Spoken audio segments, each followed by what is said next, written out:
Iya ada nih satu malam, ibunya tuh katanya kebangun karena ngelihat bayangan di ujung tempat tidurnya. Dan bayangannya tuh kayak suaminya.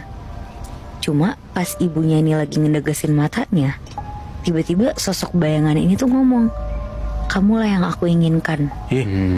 Tapi suaranya tuh persis banget sama suaminya Muhibi. Cuma di sini tuh suaranya emang agak bergema aja. Nah di situ ibunya kaget banget, langsung diem di tempat saking takutnya.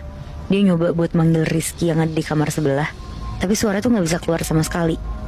Sampai tiba-tiba bayangannya ini tuh ngedekat dan berubah jadi sosok suaminya Muhibi. Terus suaminya itu ngomong, "Saya merindukan kamu." Sambil tangannya tuh berusaha memeluk ibunya Rizky gitu. Nah ibunya yang lagi dipeluk sama sosok genderuwo yang nyerupain bapaknya ini tuh berusaha ngelepasin kan. Tapi sosok suaminya ini tuh energinya gede banget, jadi dia benar-benar gak bisa ngelepasin. Sampai akhirnya tiba-tiba si Rizky tuh muncul di pintu kamar ibunya tuh. Sambil gemeter Rizky akhirnya ngomong, "Ibu tolong, aku takut." Di situ ibunya kaget banget dan sosok suaminya ini tuh langsung ngilang gitu aja. Dan setelah kejadian itu Rizky sama ibu itu langsung baca-baca doa biar sosok genderuwo itu tuh gak datang lagi.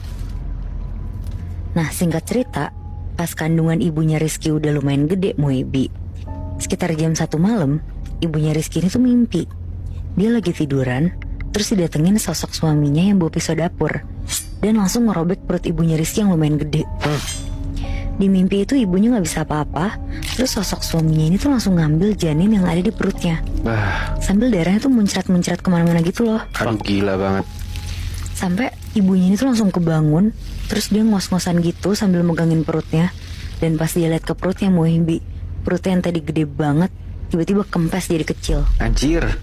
Bener-bener hilang tuh janinnya. Buset. Malam itu tuh pokoknya jadi malam yang paling tragis di hidup keluarga si Rizky tuh. Dan akhirnya singkat cerita 7 tahun kemudian, pas Rizky udah SMA, di satu malam pas lagi hujan deras, Rizky yang udah masuk kelas 3 SMA tuh ngedengar ada suara aneh di luar jendela kamarnya dia. Suara itu tuh kayak suara tangisan bayi. Nah meskipun si Rizky ini lumayan takut, dia ngerasa iba lah dan akhirnya mutusin untuk keluar nyari sumber suara itu. Akhirnya Rizky ngeberaniin diri lah untuk keluar rumah. Dan pas dia keluar rumah, dia ngeliat ada sosok bayangan yang lagi nangis di bawah pohon besar yang tua itu. Nah akhirnya si Rizky langsung ngedeketin sosok itu kan.